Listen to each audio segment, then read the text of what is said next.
I don't know Indians that do this. I know a lot of Indians that's jealous of me. You know, like this is not no Indian normal thing. Like motherfuckers be happy to like work a desk job and make 80K so that they can go golfing with their white friends. You know what I mean? And end up fat and with diabetes. No, that's the plan for the Asian. They give you a desk job so you could be a secretary. Asians' whole job is to be a glorified secretary for the white man. The reason why the white people love Asians is because they're not black. Even when they black skin, they don't think of themselves as black. You have a motherfucker, your complexion, he be happy. Yes, sir. I have done it for you. I'll have it for you later on. Okay. We call that chaiwala.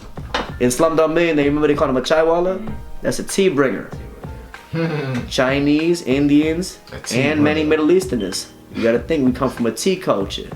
We glorify tea bringers for white folks, man. We bringing tea to the British since what, the 1500s. Programming. See, we the softer, lighter version of original people. We've been washed.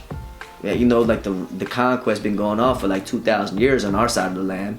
You know, West Africa and the Americas, those are special places. That's why the West Africa and the Americas actually have a real chance to do something with the devil, because in the Americas and in West Africa, the devil really didn't get to do too much and penetrate or really make his cultural influence. He even made it to the Americas a long time ago, because they was traveling. They was doing their manifest destiny thing since 2000 BC. The motherfuckers got out the Caucasus and went hard.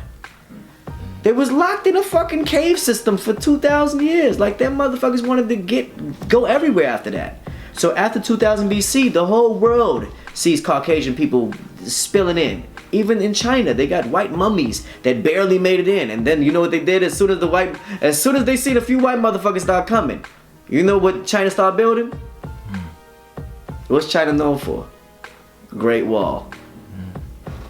Them motherfuckers is building a wall to keep out the unwanted immigrants before Trump. And the unwanted immigrants was ancient Caucasians. The whole Great Wall around China was built. Chinese people are so xenophobic and they all look so alike and they got so much genetic similarity because they blocked out the rest of the world because of Caucasia. Caucasia.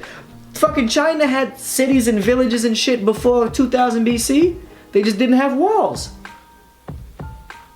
They didn't give a fuck about walls. The Indians and Chinese was blending, mixing together. Climb over a few mountains, go over a few deserts. Yeah. There's a whole area, Nepal. The motherfuckers look half Indian, half Chinese. Right. But when they call them the Tocharian mummies. When these white mummies pop up, right after that time you start seeing more and more great walls get built. More and more walls getting built. Anytime you start, when the motherfucking devils start coming out of Russia, out the top side of China, more walls on the tops, on the north end of China now. These people is literally, the Chinese culture is literally like based off of we do not want white folks. So the only way white folks are able to get into China is the same way they get into all of our heads and hearts. They don't. They went into India, bought up poppy fields, and then smuggled dope into China. I'm talking about this is happening 500 years ago, same way they was doing with Colombia and the coca now. You know? So they got the Chinese hooked on their dope. They worked their way into China. Once the Chinese was hooked on their dope, they took over the trading ports. And ever since then, the Chinese too have been down. Motherfuckers forget. They become what they call the model minority. We forget that white folks used to murder us, like lynch us. They used to have a group in New York called the Dot Busters. All they would do is run up on Indian communities and bash them. Murdering motherfuckers in the street. In LA, they was lynching 20, 30 Chinese people at a time. You ask Chinese people about this now, they don't know nothing about that. They don't know nothing about the Chinese Exclusion Act. They don't know. Their parents didn't teach them. Their grandparents didn't teach them because it was shameful. Because it's like, yo, no, get closer to white people. You know? So close that the parents be confused because the kids want to marry them. They're like, oh no, why are you doing that? We thought you wanted us to love them.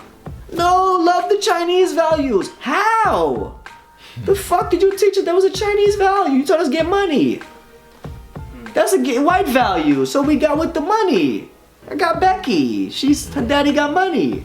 The fuck you talking about, Dad? I mean, the girl was building on about ancestors. What the fuck is that? About like whitewashing of the cultures and whatnot. So he was talking about how his family traveled and preserved his culture, preserved the Indian culture. But then once you get to America, in one generation, it's like wiped out because America is a propaganda culture. Homie, I wasn't gonna be on no Indian culture had it not been for the gods. The gods, the ones that pushed me back to knowledge itself. And I used to think that, so you mean the black man is God, like y'all are only God. And they were like, no, motherfucker, you black. And I'd be like, how? Because I'm 14, 15, I don't understand. So I'm like, well, the people of India was originally very dark skinned, I guess that's what that mean. And it took me researching. I read African President Early Asia when I was like 16 years old. I read the ISIS papers when I was 15 years old. Like, I read African Origins of Civilization when I was like 17 and couldn't understand it, had to put it down. Had to read it again when I was like 28 and I finally got it.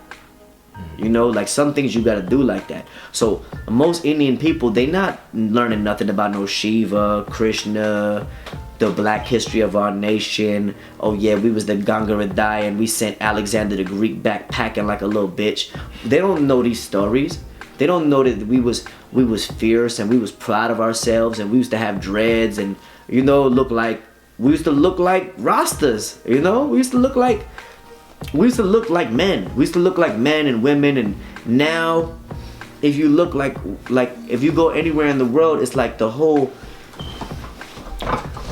that zeal for living, that pride of like who you are culturally, the people had to put it away, like they couldn't be this.